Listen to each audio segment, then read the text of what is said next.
Astaghfirullah. Bismillahirrahmanirrahim. Assalamualaikum warahmatullahi wabarakatuh.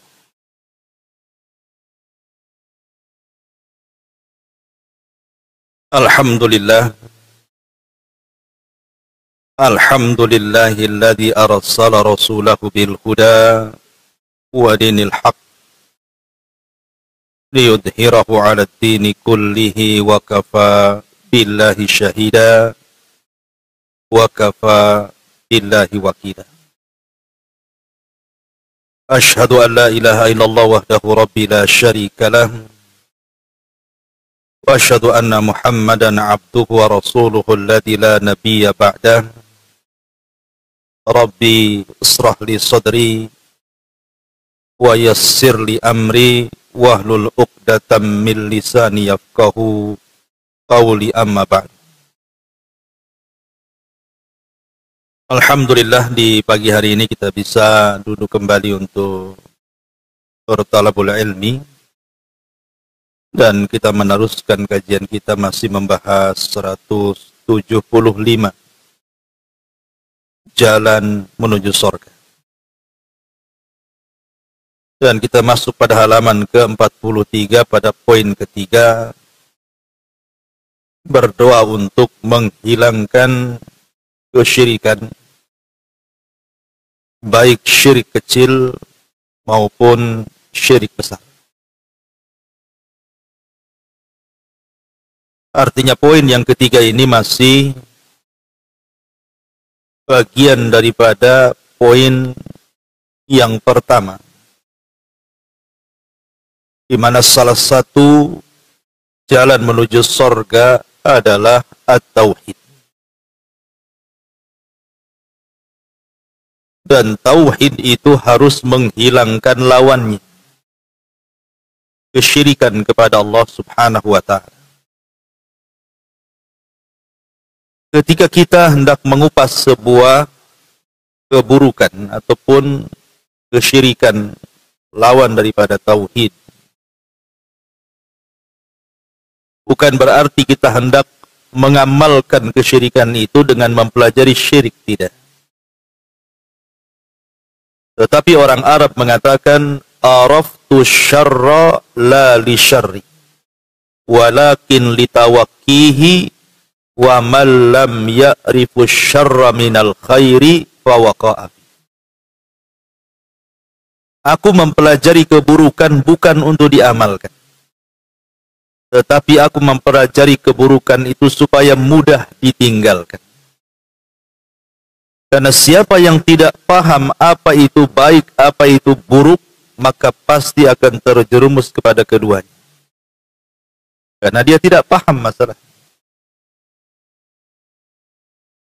Makanya mempelajari kesyirikan untuk mengenal tauhid, supaya kita lebih mantap tauhidnya dan lebih mudah menjauhi kesyirikannya. Kata para ulama, wabididdihi wabididdiha tatabayyanal asya. Dengan mengenal lawannya, maka semakin jelaslah perkara. Di sini dijelaskan, Nabi Shallallahu Alaihi Wasallam bersabda kepada Abu Bakar Siddiq radhiyallahu anhu, "Walladzi nafsi biyadihi, li syirki akhfa min dabibin namli.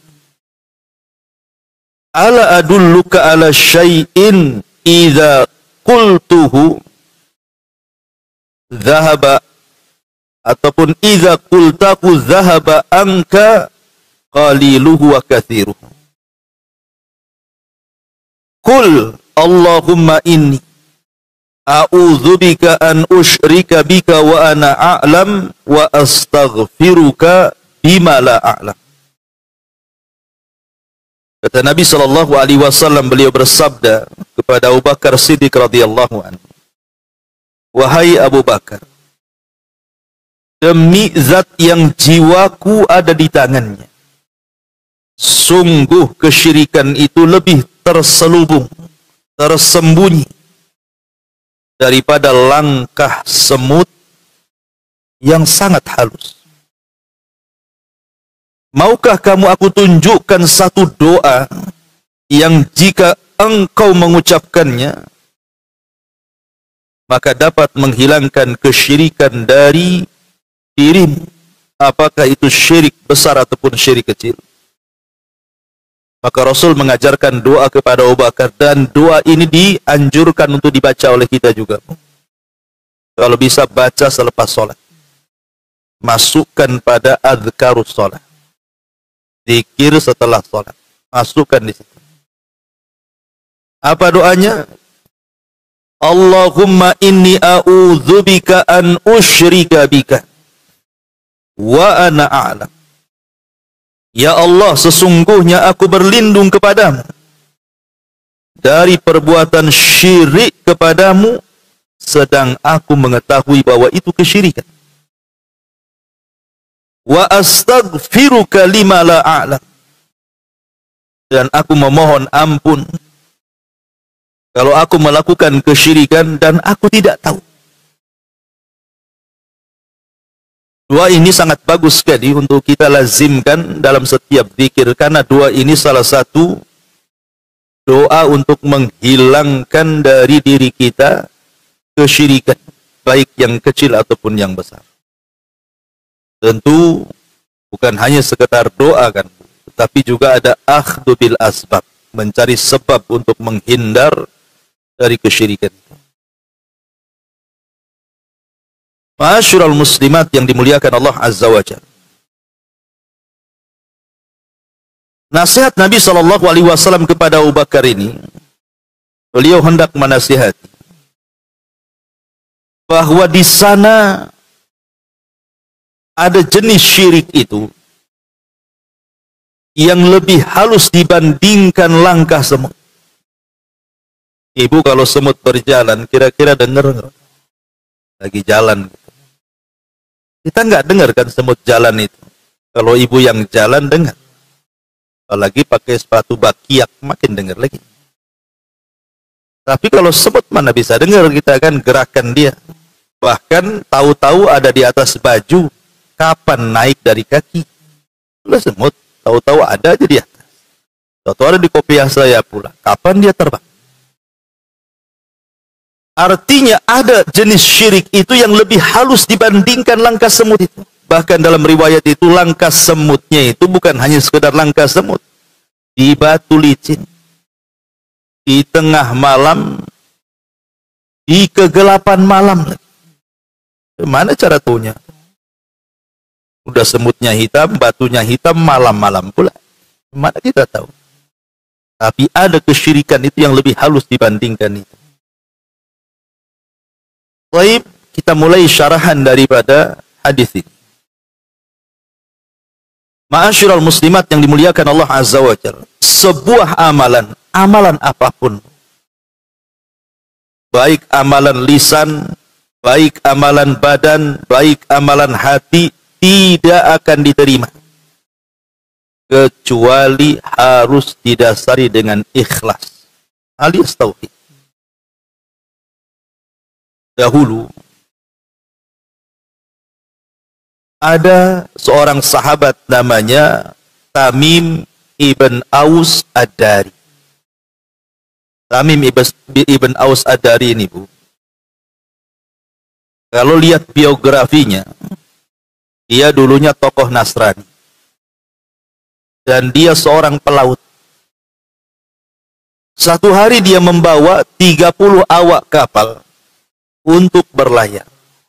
Tapi Allah takdirkan kapalnya terhempas ombak sehingga tersandar di sebuah pulau yang mengerikan. Rupanya pulau itu disebut Pulau Dajjal. Disitulah Tamim ibn Aus Ad-Dari berjumpa dengan Dajjal. Satu-satunya sahabat yang berjumpa dengan Dajjal langsung itulah Tamim ibn Aus Ad-Dari. Rasul aja nggak pernah berjumpa. Jadi setelah kemudian pertemuan dia dengan Dajjal itu, Tamim ibn Aus tidak tahu kalau itu Dajjal. Tetapi setelah diceritakan pertemuan dengan orang yang dirantai dalam sebuah rumah ibadahnya orang-orang Yahudi itu, Rasul menceritakan orang yang kau temui itu Dajjal. Kemudian Rasul SAW mengkisahkan kisah Tamim ibn Aus Ad-Dari kepada para sahabatnya. Itulah hadis yang aneh.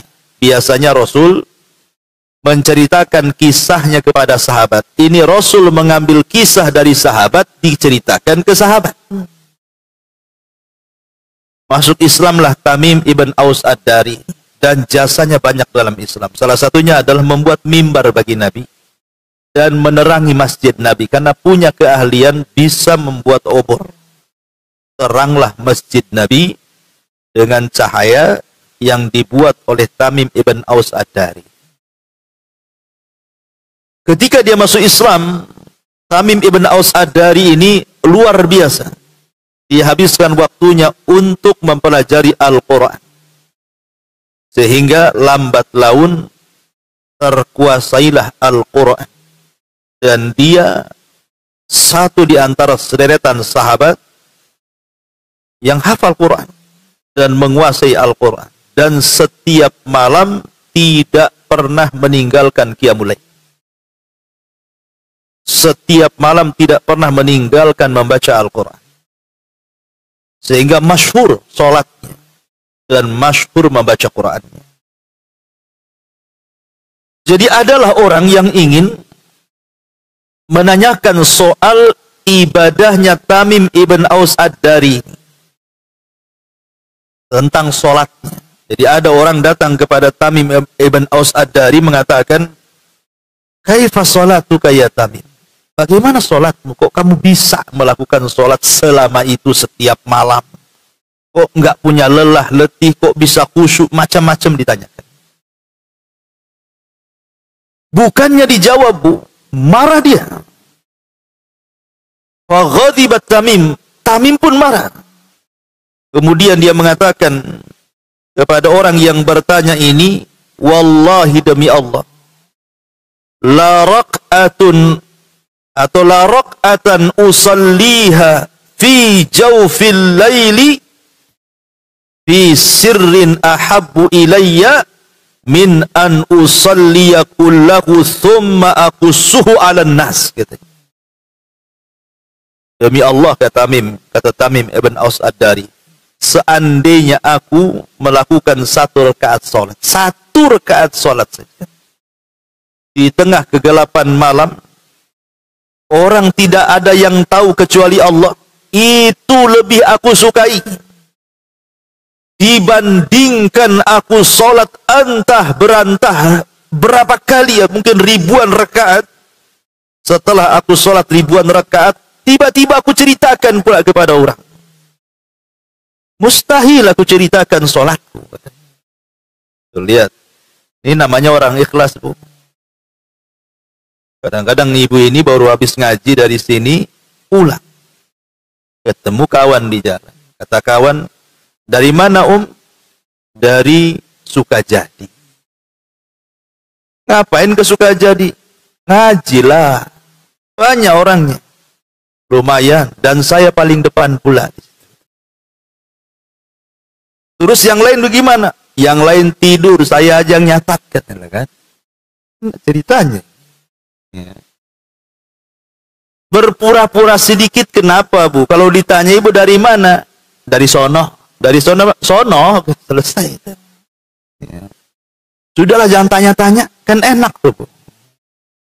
Jadi ibu enggak pamer, enggak ria kan gitu. Enggak ada orang tahu ibu habis ngaji. Karena menyebutkan ibadah itu, kalau hati kita enggak labil, hati kita ini enggak mantap, labil, habislah.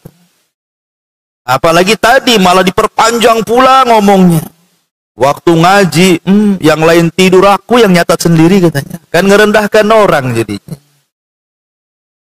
Kalau ibu ngomong begitu, Bu, masih bagus yang tidur daripada ibu yang ngomong orang lain tidur.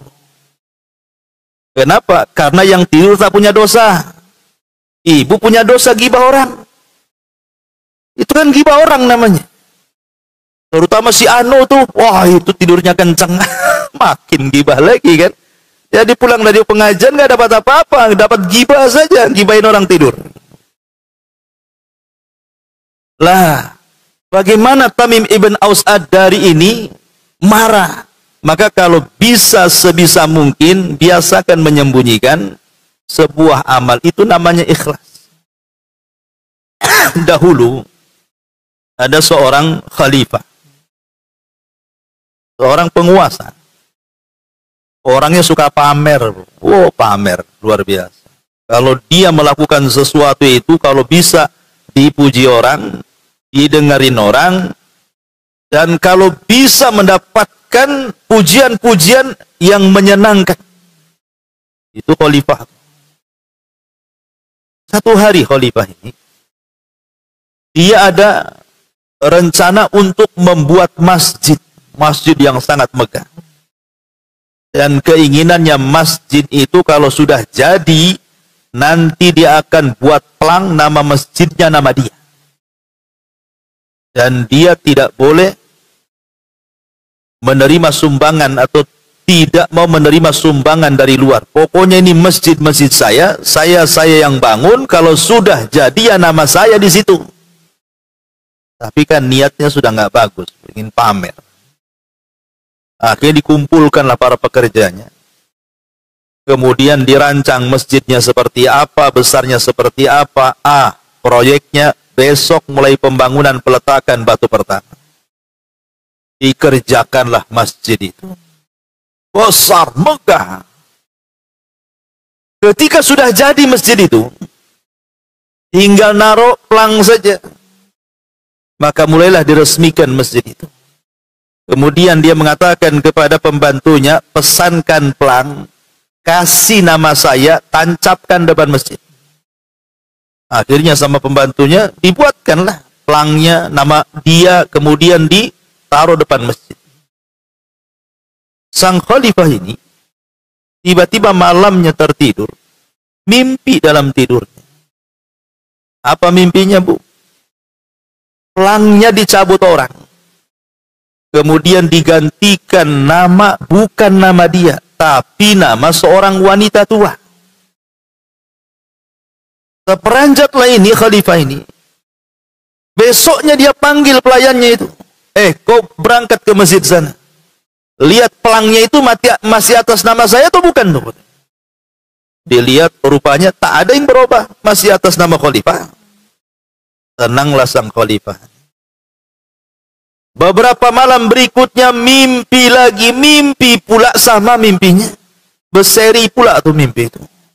Sama tuh mimpinya. Katanya plangnya dicabut, diganti pula dengan plang orang, namanya seorang wanita tua. Bangun dia lagi, gelisahlah dia. Dia bilang sama pelayannya, tengok kok ke masjid itu. Masih atas nama saya tuh bukan. Ditengok tak ada yang berubah. Sampai 3 kali mimpi. Tapi namanya mimpi kan begitu kan. Ya tetap aja nggak ada yang berubah nama-nama dia.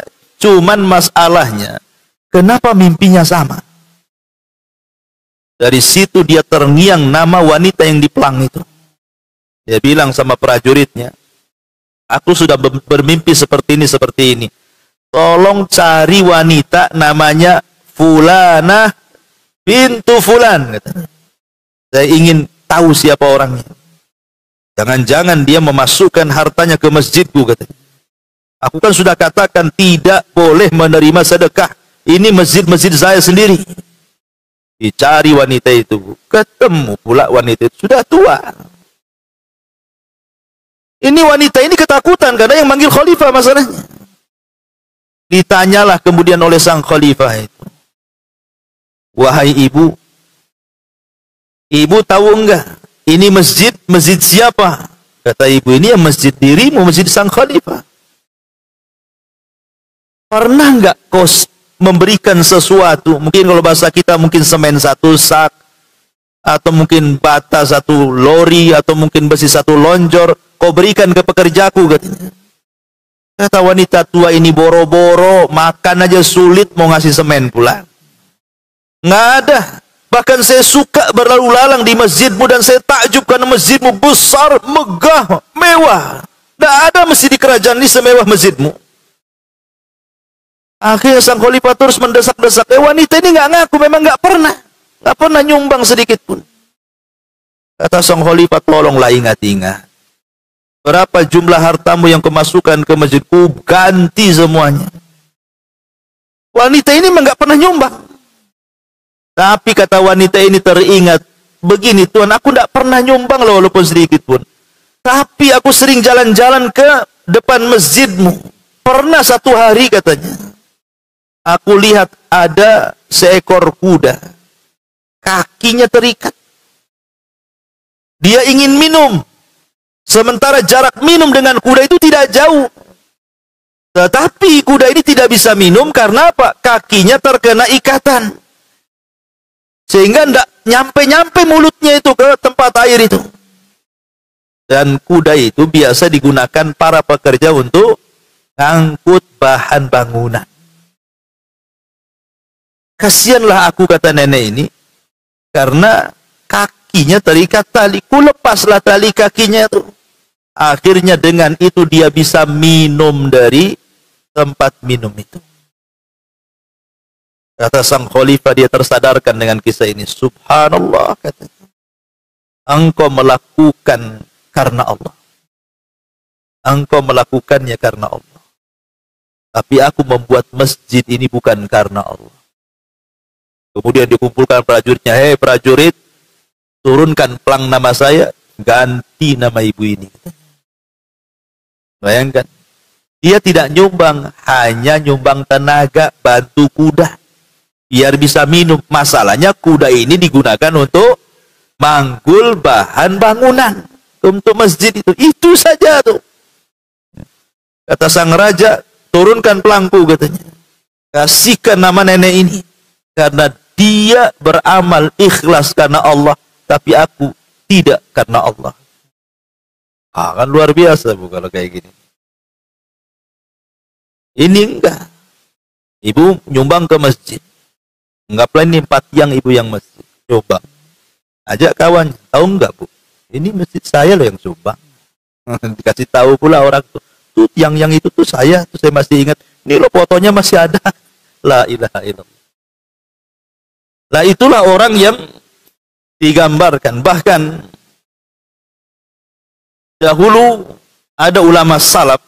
Cicit daripada Nabi SAW namanya Husain ibnu Ali ibnu Husain ibnu Ali bin Abi Thalib. Ini jatuhnya cicit Nabi. Namanya Ali bin Husain. Putra daripada Husain. Husain putra daripada Ali. Ali ya putra Abi Thalib. Dan Ali menikah dengan Fatimah. Lahirlah Husain. Husain punya anak namanya Ali bin Husain. Dan itu satu-satunya keturunan Husain yang selamat. Dalam perang Karbala. Ketika Husain dipenggal lehernya oleh orang-orang Kufah. Maka tidak ada yang selamat. Keluarga Nabi terbantai di Karbala. Kecuali satu lah yang selamat nih. Anak Husain ini. Namanya Ali. Ali bin Husain.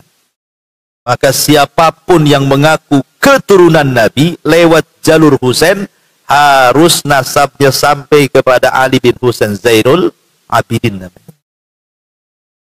Zainul Abidin ini Allah Subhanahu wa taala berikan banyak harta.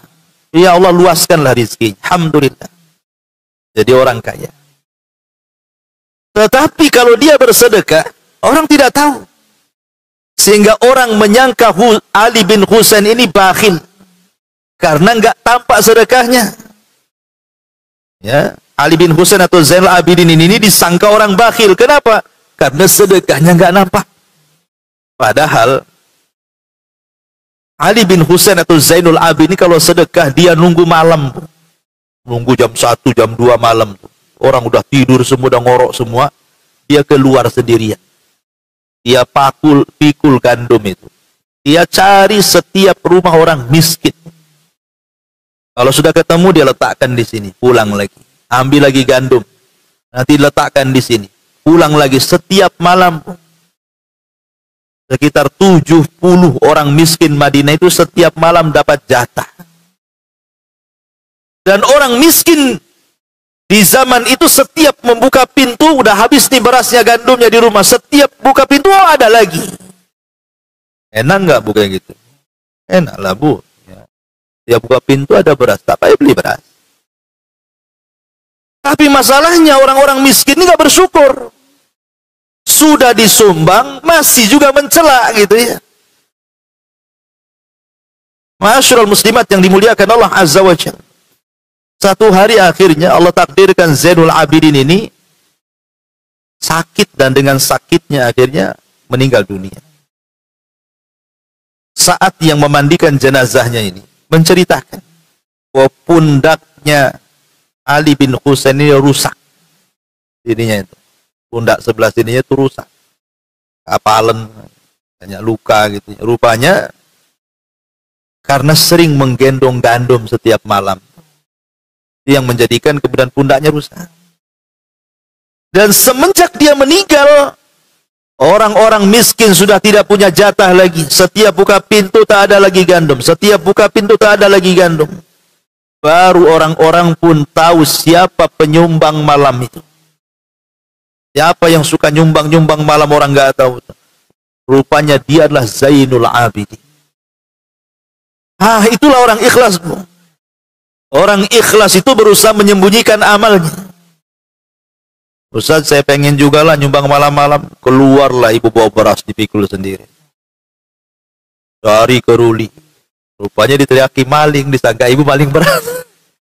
Jangan, ya jangan niru-niru. Cari yang cara lain saja. Dulu ndak ada transfer. Sekarang pakai transfer aja malam-malam. Orang nggak tahu. Jadi begitulah Zainul Abidin itu mencontohkan bagaimana ikhlas itu seperti apa. Jangan sampai ibadah itu kemudian ria, dipandang manusia, akhirnya capek-capeklah kita beribadah. Karena ada satu ayat saya bacakan. Di dalam surah Al-Baqarah, Allah Subhanahu wa taala berfirman bagaimana menggambarkan bahaya orang ria, dan beruntunglah orang-orang yang ikhlas. Ibu catat Al-Baqarah 266. Allah Subhanahu wa taala berfirman, ayawaddu ahadukum an takuna lahu jannatun min nakhilin wa a'nabin tajri min tahtihal anhar lahu fiha min kulli thamarat wa asabahul kibaru wa lahu dzurriyyatun du'afa wa asabaha i'sarun fihi narun fahtarakat kadzalika yubayyinullahu lakumul ayat la'allakum tatafakkarun. Adakah salah seorang di antara kalian yang ingin memiliki kebun kurma dan juga anggur yang mengalir di bawahnya sungai-sungai? Di sana dia memiliki segala macam buah-buahan. Kemudian datanglah masa tuanya, sedangkan dia memiliki keturunan yang masih kecil-kecil. Lalu kebun itu ditiup angin keras yang mengandung api, sehingga terbakar. Demikianlah Allah menerangkan ayat-ayatnya kepadamu agar kamu memikirkannya. Begini Bu ceritanya ayat ini. Ada seseorang yang dari kecil sampai tua bekerja keras-kerasnya itu. Keras sekali bekerjanya. Karena ingin sukses di masa tua. Akhirnya orang ini beli kebun seluas-luasnya. Kemudian kebun itu ditanami dengan berbagai macam buah-buahan. Ya ada kurmanya, ya ada anggurnya, ya boleh juga ada salaknya, ada jeruknya, ada durennya, ada kesemeknya, ada apalah, pokoknya buah-buahan di situ ada. Dia rawatlah kebun itu, dia sudah habiskan uangnya untuk beli pupuknya dan begitu seterusnya. Dengan harapan apa? Kalau nanti pohon ini sudah besar, seiring dia juga sudah tua, kemudian dia tidak punya tenaga lagi, pohon yang sudah ditanam ini berbuah, tinggal menikmati hasilnya. Ceritanya. Kemudian waktu pun berjalan. Pohon durennya ada besar, dah mulai berbunga. Pohon mangganya ada besar, dah mulai berbuah. Pohon-pohon yang lain dah gede-gede, tinggal nikmati saja. Dan dia pun sudah tua, sudah lemah, sudah sakit, tak bisa gerak. Dia ingin tenang. Sementara dia sudah punya anak, punya cucu masih kecil-kecil, dengan harapan tanpa kerja pun sudah dapat hasil dari kebun. Karena dia membuat perkebunan itu dari kecil. Sekarang sudah tua dia. Dan nggak bisa lagi bergerak. Tiba-tiba keesokan harinya ketika panen pertama, kononnya mau menikmati hasilnya. Allah tiupkan angin, mengandung kilat, petir, dan api, membakar semua kebunnya. Habis usaha dari muda sampai tua. Maksudnya apa ayat ini dengan bab kita ini? Maksudnya gini, jangan sampai orang itu seumur hidupnya itu kalau ibadah bukan karena Allah. Salat bukan karena Allah, puasa bukan karena Allah, haji bukan karena Allah, baca Quran tidak karena Allah, ngaji pun bukan karena Allah. Semua bukan karena Allah. Tiba-tiba setelah mati datang pula menghadap Allah, ya Allah, mana pahala puasa saya? Mana pahala zakat saya? Mana pahala jihad saya? Mana pahala saya ngaji itu mana? Kata Allah, tak ada. Habis pahalamu. Jadi jangan sampai seperti ini, maksudnya seperti itu. Sudah capek, lelah, letih, amilatun nasibah tasla naran hamiyah. Lelah, letih ibu bekerja, beramal tuh, tapi karena bukan karena Allah, ketika menghadap Allah satu pahala pun tidak dibawa. Nah, jangan seperti kisah ini. Sudah capek-capek lah beramal, sampai tua mau mengambil hasilnya, nggak ada yang diambil satu buah-buahan pun. Sama dengan orang beramal satu hari, 1 bulan, 1 tahun sampai mati. Ya, dengan harapan dia dapat sorga. Rupanya sorga pun tak dapat. Kenapa? Karena tadi. Karena ria. Makanya saya nasihati, maaf ibu ya, maaf, jangan tersinggung. Kalau ibu sudah hijrah tuh bu, jangan yang diperhatikan itu soal penampilan aja. Kadang-kadang begitu jeleknya itu orang yang baru hijrah. Yang dipentingkan itu penampilan. Ada baju, jubah terbaru, suka beli. Nampak tas nih, cakep juga nih, kalau tas ini bawa ke pengajian, yang lain belum punya, suka beli lagi. Nampak cadar nih, ini cadar terbaru nih, cadar banana nih, beli, suka kan. Jadi kerjanya itu hanya ngaca saja bu.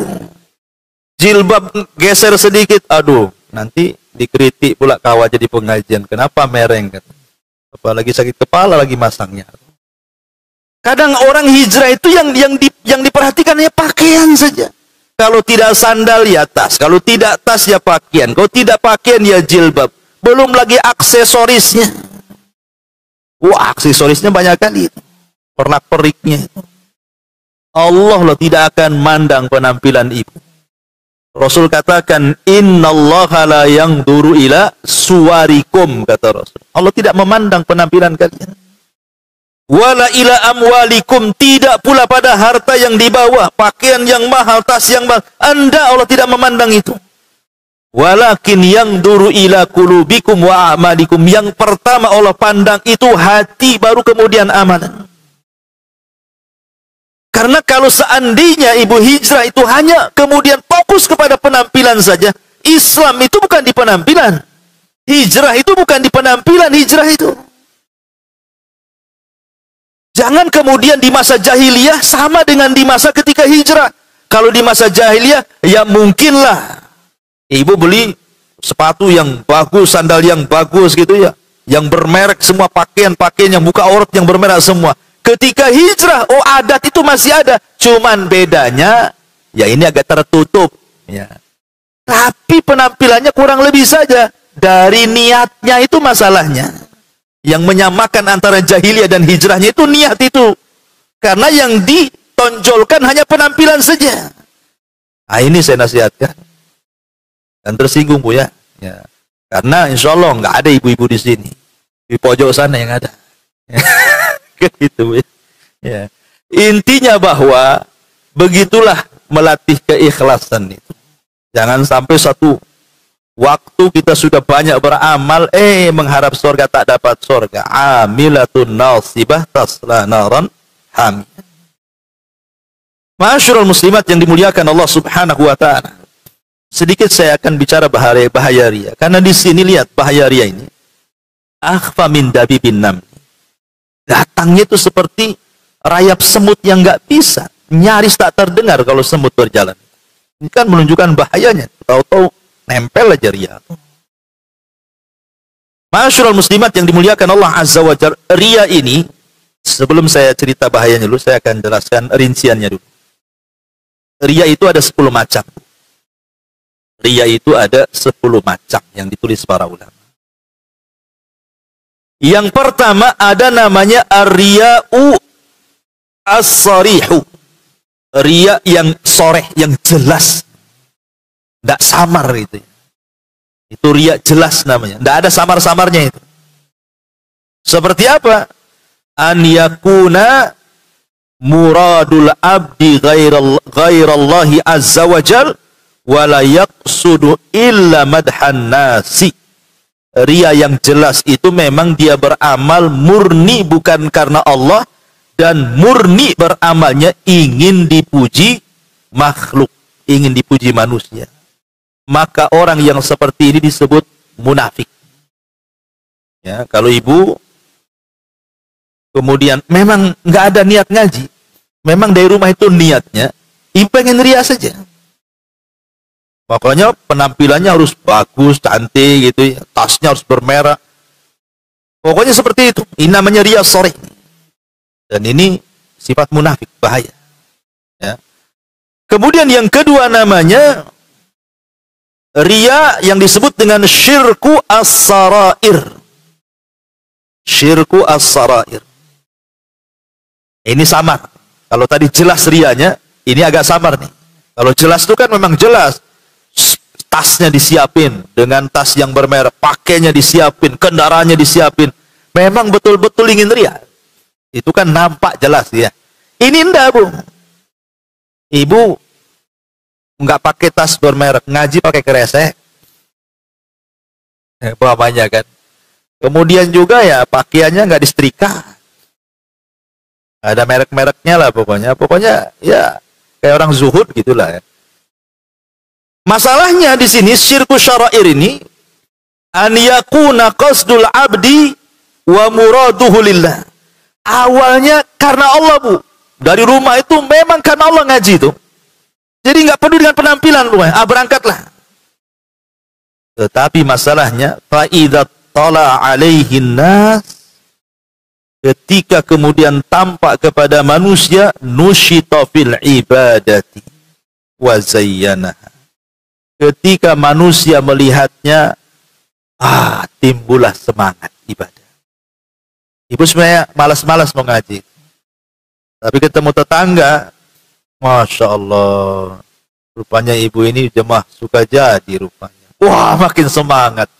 Itu kan, ketika sudah tersenggol pujian orang, ya, yang tadinya biasa-biasa saja, makin tegak lah. Oh iya, cepet saya buru, cepet-cepet nih, Ustaz Abu Merah ini, dia 7:30 datang dia. Biasanya jam 9 dia datang. Ya, karena tadi dipuji orang tuh muncul rianya, padahal lillah awalnya tuh. Ini yang seperti ini jangan. Ya, seperti orang sholat Allahu Akbar, awalnya nggak ada masalah. Ketika kemudian mulai di sampingnya ada orang, mulailah dilamain sholatnya. Mulai kemudian bacaannya dihalus-halusin, dibagus-bagusin. Nah, itulah namanya riya as-sarair. Awalnya karena Allah, muncul pula riya. Itulah yang disebut min dabibin namal itu. Yang disebut dalam hadis yang kita bahas. Tahu-tahu ada saja riya itu. Padahal awalnya nggak karena riya. Tahu-tahu kok muncul riya ini. Nah, itulah lebih halus dibandingkan jalan semut itu. Tahu-tahu ada namanya. Kemudian yang ketiga, ar-riya'ul khafi. Ada namanya riya al-khafi. Apa riya khafi itu? An yakhlusal abdul ibadata lillah fa'arafan nas dzalika famadahu fasakana qalbu. Ibu ibadah lillahi ta'ala, Bu. Ibu sedekah karena Allah, sholat karena, pokoknya tidak adalah memang betul-betul niatnya karena Allah. Begitulah ibu kesehariannya. Sudah bertahun-tahun lah seperti itu kebiasaan ibu. Namanya ibu suka sedekah terus sampai mungkin 10 tahun. Ya, udah jadi kebiasaan sedekah bagi dia, udah nikmat sedekah itu, udah memang betul-betul ikhlas. Entah kenapa, tiba-tiba kemudian ada orang yang bercerita soal ibu. Mungkin ibu tidak dengar langsung, ada yang menyampaikan. Oh gini, Om, tadi saya ketemu Ustaz Abu Humairah. Kenapa emang? Cerita, rupanya ibu ini tukang nyumbang ke pesantren. Tenang. Oh berarti Abu Humairah itu tahu lah kan. Makanya diceritakan sama orang. Tenang dia kan. Lah inilah ketenangan hati. Harusnya kan ibu bantah. Ah bukan saya. Itu bukan saya. Salah lah Ustadz itu. Harusnya kan begitu Bu. Ya, ketika ibu tenang, apalagi kemudian asik mendengarkan, terus Ustadz ngomong apa lagi? Cuman gitu aja ya. Subhanallah kan. Ah ini namanya syirkul khafi. Syirik khafi, terselubung. Ini hati-hati. Ini ria yang terselubung. Kalau tadi ria yang sifatnya rahasia. Kemudian yang nomor 4 namanya ria al-badani. Ria dalam jenis badan. Seperti kaman yadhar asfaral launi wa syuhubal wajhi liyaran nas annahu sahibu ibadatin. Menampakkan badan dia. Ya, menampakkan badan dia seolah-olah dia ahli ibadah. Seolah-olah ahli ibadah. Nampak kurang tidur, matanya cekung gitu kan. Kemudian asik ngeludah disangka orang puasa padahal lagi sariawan. Ya, pokoknya gitu Ibu ya. Ya pokoknya dia nampakkan lah, pokoknya seolah-olah dia ahli ibadah padahal sebab bukan ahli ibadah. Dia ingin ria saja dengan ibadahnya. Makanya dahulu seorang sahabat Nabi SAW dalam hadis yang panjang sekali yang bercerita tentang 70.000 orang yang masuk surga tanpa hisab dan adab itu. Salah satu perawinya adalah mengatakan apa? Ketika dia mengatakan semalam ada meteor, siapa di antara kalian yang tahu meteor jatuh semalam? Kemudian sahabat ini mengatakan, saya, wahai Rasul, tapi semalam saya tidak sedang sholat malam, tapi saya tersengat kalajengking, dia bilang gitu. Jadi dia memberitahu orang-orang bahwa semalam saya terbangun. Kemudian menjelaskan, tapi saya bukan sedang sholat malam. Supaya kesannya apa? Jangan sampai kemudian orang menyangka dia sedang pamer bahwa bangunnya di malam hari itu tuh sholat malam. Maka dia tepis tuh kata-kata sholat malam itu dan mengatakan, semalam saya bangun, saya nampak tuh meteor itu. Tapi saya tidak sedang sholat malam. Tapi saya nampak tuh meteor itu. Karena semalam kakiku tersengat kalajengking, dia berusaha, ya jangan sampai kemudian orang bersuudzon ataupun berhusnudzon sama dia. Dia tepis semuanya. Nah, kalau bisa seperti itu, ya jadi kalau sudah nampak orang ini memuji kita, nah, kalau kita tepis, nggak bener lah. Mungkin salah orang, mungkin bukan saya, mungkin sama namanya tapi bukan saya. Sama orangnya tapi bukan saya, begitu ditepis gitu kalau seandainya ada hal-hal yang membangkitkan ria. Kemudian yang nomor 5, riaul libas wazi. Kalau tadi badan, sekarang pakaian. Nah ini yang tadi saya katakan, saya nasihatkan. Ya, kalau hijrah itu jangan ngasih pakaian aja yang diperhatiin itu. Kemudian yang nomor 6, riaul qauli. Ria dalam bicara. Kaman yahfad aqwalal ulama wa ikhtilaf al-fuqaha fi mas'alataini aw thalatha. Fa idza jalasa fi majlisin iftataha huma liyubayyana lin-nas annahu 'alimun bi ikhtilafil fuqaha mulimun bi aqwalil ulama. Ini ulama mencontohkan seperti memangnya orang yang memang dia thalabul ilmi, dia hafallah perkataan-perkataan pendapat-pendapat para ulama itu. Apabila dia duduk di majlis, maka dia seolah-olah alim, dia menyebutkan ini pendapat Syafi'i, pendapat ini, pendapat ini, pendapat ini. Tapi tujuannya bukan ngasih ilmu, hanya ingin pamer kalau dia itu hafal pendapat-pendapat itu, gitu maksudnya. Lah kalau urusan ilmu seperti ini saja, ini bisa menjadikan ria, Bu. Apalagi ibu pamer soal keluarga. Ini masalah ini saja bahaya. Apalagi masalah keluarga, nggak ditanya cerita anaknya. Alhamdulillah, anak saya ada di Jakarta. Kan ibu nggak ditanya anaknya, kenapa cerita anak? Kita ini lagi cerita ngaji, kok lari ke anak pula. Ya. Alhamdulillah anak saya begini-begini.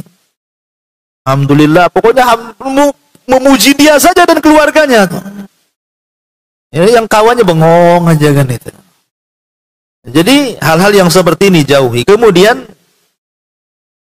yang nomor 7, ar-riya'u bil ashab wa zairin.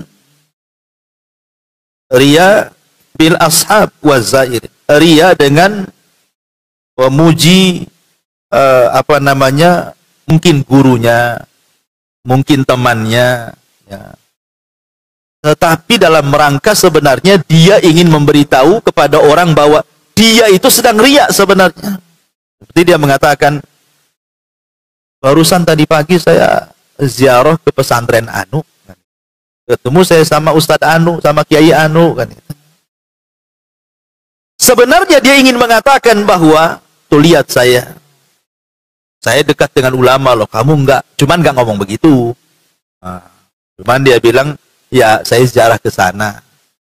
Kalau dia mau ngomong itu seolah kamu itu jauh dari ulama, saya dekat gitu. Maunya begitu, cuman bahasanya beda. Nah, kan kayak gitu tuh bahaya. Bahaya seperti itu. Samalah dengan seandainya ini kan dari perkataan mafhum mukhalafah namanya. Seperti ibu kalau memuji suami orang, ya, dipuji-puji lu semua orang tuh. Bang, kalau bisa kayak suami tetangga tuh, tengok rajin kali. Pagi-pagi udah bangun, abang pula tidur ngorom jam 8 baru bangun. Ini sama dengan ibu katakan apa? Kalau bisa suami saya dia, bukan kamu gitu. Cuman ngomongnya nggak gitu. Muji suami orang, gitu maksud. Kurang lebih kayak gitu, Bu. Ya. Itu namanya mafhum mukhalafah. Lah ini juga sama, riya dengan menggunakan mafhum namanya. Bahaya, ya. Ini bagian riya juga. Kemudian yang nomor 8, ar-riya'u bidhammin nafsi. Riya tapi dengan mencela diri sendiri, Bu, tapi tujuannya riya. Kesannya tawadhu, tapi ibu sedang riya. Ya saya sih ya orangnya gimana gitu ya. Gimana aja. Dia mencela dirinya tapi dalam rangka riya, sok-sok tawadhu loh bahasa kitanya itu, merendah gitu ya. Kalau saya enggak bisa sih. Nah, maksudnya itu seolah-olah dia ingin mengetahui biar dia tahu saya ini orangnya tawadhu. Padahal sedang menghinakan dirinya sebenarnya dia.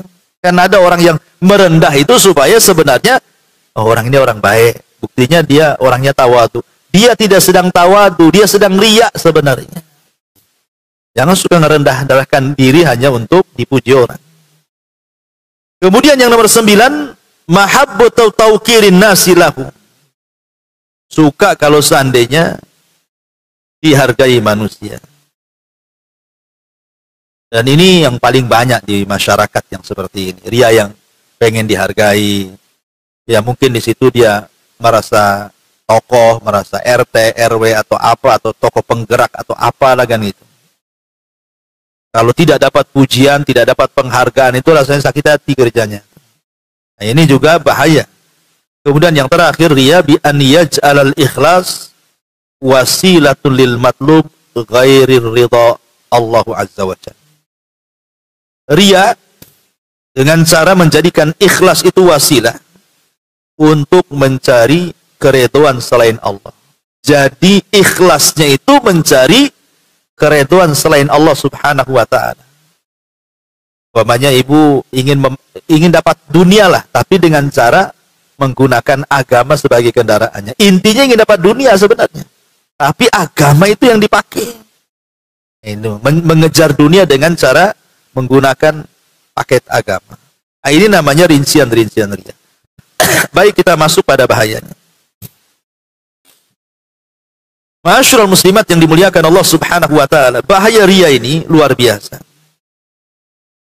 Yang pertama, ria ini bisa merusak semua amalan kita. La in asyrakta la yahbatanna amaluka wa la takunanna minal khasirin. Kata Allah Subhanahu wa taala, jika engkau melakukan kesyirikan, lebur habis semua amalanmu di hadapan Allah. Bahkan nanti pada hari kiamat, Allah Subhanahu wa taala akan memanggil orang-orang yang ria itu di hadapan Allah. Jadi orang-orang yang ria, orang-orang yang sum'ah, semua dipanggil di hadapan Allah. Kemudian Allah Subhanahu wa taala katakan kepada orang ini, kepada orang-orang ria di dunia ini, ungzuru hal tajiduna indahum jaza. Kamu kan di dunia beribadah bukan ingin dipuji saya, kata Allah, tapi kamu di dunia ingin dipuji si anu dari hamba saya. Sekarang aku kumpulkan kalian. Minta sorga sama si anu, jangan minta sorga sama saya, kata Allah. Kan kamu beramal bukan untuk saya, tapi beramal untuk dia. Minta sama dia lah balasannya. Coba bayangkan. Kenapa Allah sampai ngomong begitu? Ini menunjukkan kemurkaan, Bu. Kalau saya boleh analogikan, Bu, seperti ini. Umpamanya, ibu punya kebun. Kemudian, ibu buka lowongan kerja. Siapa yang mau jadi tukang kebun saya? Saya gaji 1 bulan 5 juta atau 10 juta. Tapi rawat kebun saya. Saya kasih modal beli bibit, saya kasih modal beli pupuk, saya kasih modal untuk perawatan, termasuk saya buatkan rumah kamu di situ. Kamu jangan pergi, kamu pokoknya enak, makan 3 kali saya tanggung, gaji tidak akan berkurang, tapi rawat kebun saya. Nanti kalau sudah berhasil, nih buah-buahan antar ke rumah. Akhirnya deal or no deal? Deal. Dapatlah pekerja, ibu kasih tempat di situ, dikasih modal, dikasih bibit, dikasih pupuk, jadilah tuh buah-buahan itu. Sudah waktunya panen, dipanen, Bu. Dapatlah 3 truk. Masalahnya 3 truk buah-buahan itu tidak diantar ke rumah ibu, diantar ke rumah tetangga. Sakit hati nggak, Bu? Sakitlah, sakit itu di sini, Bu. Aku yang punya kebun, aku yang biayai, aku yang punya buah-buahan, sudah berhasil dikasih tetangga pula. Ini kebun siapa? Emang kebun tetangga? Ini kan kebun saya, kan begitu. Itu sama seperti itu. Allah sudah baik sama kita, menciptakan kita, kasih rizki, kita kasih kesenangan macam-macam. Harusnya Allah minta syukur, kita beribadah kepada Allah, dikasih pula kepada orang lain. Apa nggak murka Allah tuh? Kurang lebih seperti itu. Atau umpamanya ibu punya usaha, anggaplah buat kue gitu ya. Akhirnya ibu kemudian cari karyawan. Siapa yang mau jadi pekerja saya? Saya. Berapa gajinya? Saya gaji kok 10 juta sebulan. Kerjamu hanya buat kue saja. Nih saya kasih alat-alatnya, nih kasih adonannya, nih semuanya saya kasih. Kok hanya kerja saja? Akhirnya dia kerja-kerja, jadilah kue banyak. Ketika sudah jadi kue, bukan diantar ke ibu yang punya usaha, ke orang lain pula gitu. Bukan salah alamat, tidak. Memang sengaja. Kan ada orang yang sudah paham bahwa ibadah itu memang harus diberikan kepada Allah, kan? Tapi dia sudah tahu bahwa itu harus tauhid. Tetap aja diberikan kepada selain Allah. Apa enggak murka yang punya usaha itu? Lah, itulah Allah Subhanahu wa ta'ala. Atau mungkin analogi yang lebih dalam lagi. Ibu punya anak.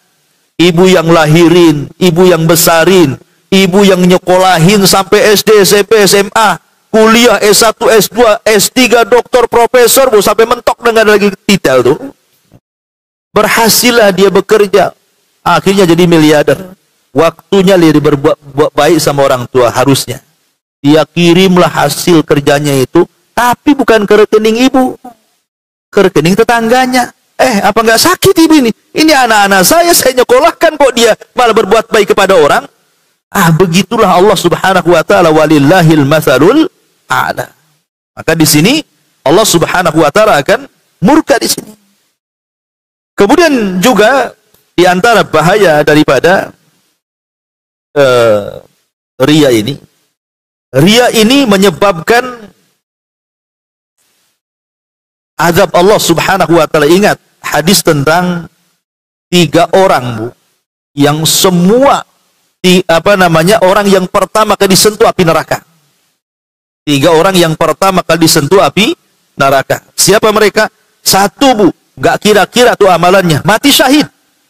Ya. Yang kedua, pakar Quran. Bertahun-tahun dia ngapal Quran, dia pelajari tafsirnya, sampai dia pakar Quran. Kemudian yang ketiga, orang yang sedekah triliunan. banyak disedekahkan. Ini kan amalan-amalan yang tidak semua orang bisa kan, Bu? Siapa yang bisa orang mati syahid? Nggak semua perang itu bisa dilakukan orang. Karena perang itu butuh keberanian. Kalau orang tidak berani, Bu, jangan lagi cerita dengar letupan pistol, petasan aja takut. Ya, kalau orang nggak berani itu. Kemudian siapa yang kemudian menghabiskan waktunya untuk belajar Quran sampai kemudian habis di situ waktunya kan? Nggak semua orang bisa nongkrongi Quran, dihafalnya, dipelajari tafsirnya, dan nggak semua orang juga ahli sedekah. Apalagi sampai miliaran triliunan kan. Tapi 3 orang yang sudah luar biasa ini, justru mereka itu pula yang disentuh api neraka pertama kali sebelum yang lainnya. Alasannya apa? Karena ibadah mereka bukan karena Allah. Syahidnya karena ingin dianggap pahlawan. Sedekahnya karena ingin dianggap dermawan. Kemudian baca Qur'annya, belajarnya, karena supaya orang-orang menganggap dia seorang alim, seorang ulama. Kalau seandainya ibadah-ibadah besar saja yang syahid tumbang pahalanya, kemudian yang sholat malam, yang ahli ahli sedekah juga tumbang, kemudian yang ahli Quran tumbang, macam mana perkara-perkara lain, Bu? Yang seperti ini tumbang gara-gara riya. Apalagi perkara-perkara kecil lebih tumbang lagi lah gara-gara riya. Lah makanya kenapa riya ini memang ibadah yang luar biasa. Iya, Bu, ini waktu juga ya. Karena saya ada khutbah Jumat cukup jauh tempatnya. Bahasanya masih panjang, tapi inti daripada yang kita bahas siang hari ini, di antara jalan dari 175 jalan menuju surga adalah ikhlas. Ikhlas. Dan lawan daripada ikhlas itu adalah riya. Itu poin yang ketiga dari kitab ini. Wallahu a'lam bishawab. Tidak ada tanya jawab ya. Kalau nanti lain kali aja. Saya buru-buru. Subhanallah. Hamdika. Asyhadu an la ilaha illa anta astaghfiruka. Masih ada? 1-2 aja ya.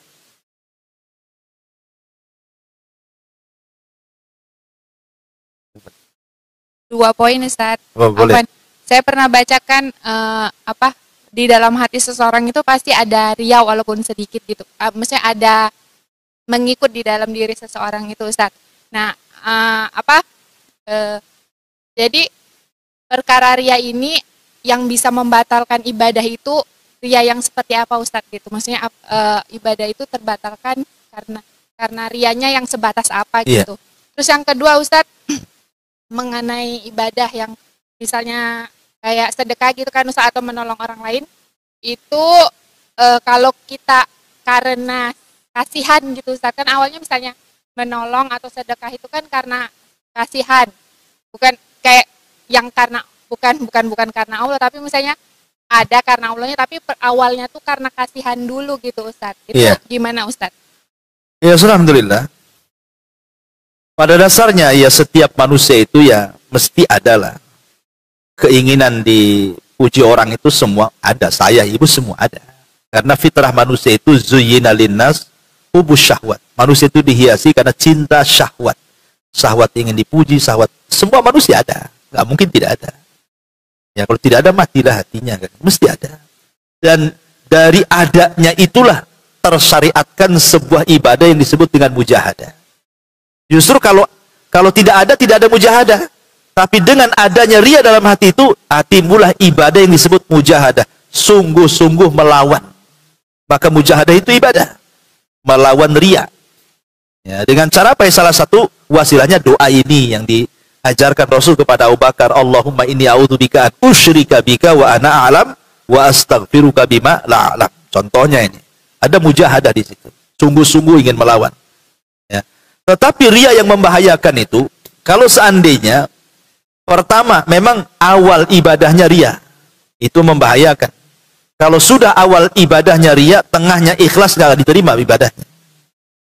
Tetapi kalau seandainya awalnya ikhlas, di tengah-tengahnya riya, maka lihat apakah di akhirnya riya atau tidak. Kalau awalnya ikhlas, tengahnya riya, akhirnya ikhlas, maka riya di tengah-tengah tidak membahayakan. Tapi kalau awalnya ikhlas, tengahnya riya, akhirnya pula riya, maka ini membahayakan riya seperti ini. Intinya perhatikan riya itu awal dan akhir. Jangan awal riya, tengah ikhlas, akhir riya.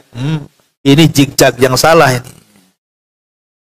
Tapi yang betul itu awalnya ikhlas, tengahnya ikhlas, akhirnya ikhlas. Kalaupun tengahnya ikhlasnya tergoyahkan dengan riya, yang penting akhirnya. Al-a'mal bi khawatimiha. Yang penting amal itu di akhir.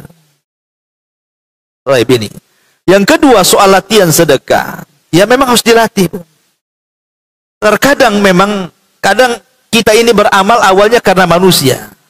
Tapi kita lawanlah tuh. Sebagaimana Imam Syafi'i mengatakan, tolabtul ilma li ajli dunia, wa ya'bal ilmu illa an yakuna lillah. Dulu aku belajar, kata Imam Syafi'i, awalnya karena dunia. Tapi dengan lamanya aku belajar, rupanya ilmu tidak bisa dicari kecuali karena Allah. Karena Imam Syafi'i itu waktu kecil-kecil, dia itu kan orang miskin, Imam Syafi'i. Jadi kalau belajar itu cari panti asuhan yang gratis. Jadi ini pondok pesantren gratis masuk situ. Kan awalnya kan cari gratisan kan? Karena dunia tuh. Awalnya Imam Syafi'i itu cari pondok gratisan. Tapi setelah pintar jadi ulama besar, baru dia mengatakan wa ya'bal ilmu illa an yakuna lillah. Rupanya ilmu tidak bisa dicari kecuali karena Allah. Awalnya nggak apa-apa, seperti itu latihan, lama-lama kemudian ikhlas. Memang kalau nggak dilatih kan nggak bisa, memang harus dilatih kan, itu memang berat kan. Jangankan sedekah semua ibadah, sholat malam, umpamanya kan berat bu. Tapi jangan langsung ke sholat malamnya ibu latih. Nggak pernah sholat sunnah sama sekali, langsung ingin latihan sholat malam, bangun tengah malam bu. Bukan begitu latihannya. Tetapi latihannya mulai dari sholat sunnah di siang hari dulu. Ya, yang mudah-mudah dulu lah sholat duha siang-siang. Ya kan, sholat tahiyatul masjid. Kalau semua sholat sunnah ibu di siang hari bisa dilakukan, insya Allah kalau menginjak ke sholat malamnya agak mudah karena sudah terbiasa di siang hari.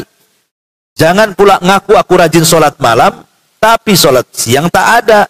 Mana ada orang ngaku kayak gini?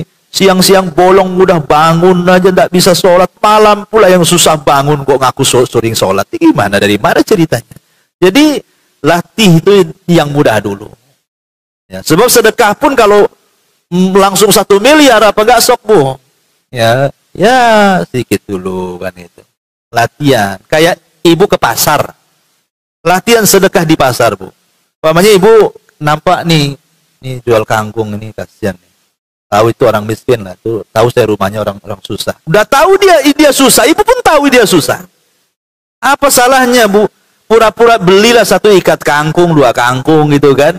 Nah, kemudian ibu kasih dah lebih, mungkin harganya 10.000, ibu kasih 100.000, nah ambil aja. Nah, kan itu enak bu. Tapi jangan ada kamera tersembunyi bu. Itu lagi ngeprank namanya, buat konten namanya ya. Nah, ya memang betul-betul ikhlas latihan seperti itu, mungkin ya ambil aja. Jangan pula jadi orang bakhil. Harga kangkung itu 99.000. Berarti masih ada kembalian 1.000 kan bu. Ditunggu yang 1.000 itu sama ibu. Apa enggak stres pedagang itu nyari uang kembalian 1.000 tuh? 1 jam keliling 1 pasar dia, gara-gara 1.000 ibu tuh. Ya jangan, maksudnya kan ada latihan juga di situ. Baru setelah terbiasa jadi luar biasa. Ya, wallahu a'lam, sekira cukup. Subhanallah bihamdika, asyhadu an la ilaha illa anta, astaghfiruka wa atubu ilaik. Allah ta'ala. Assalamualaikum warahmatullahi wabarakatuh.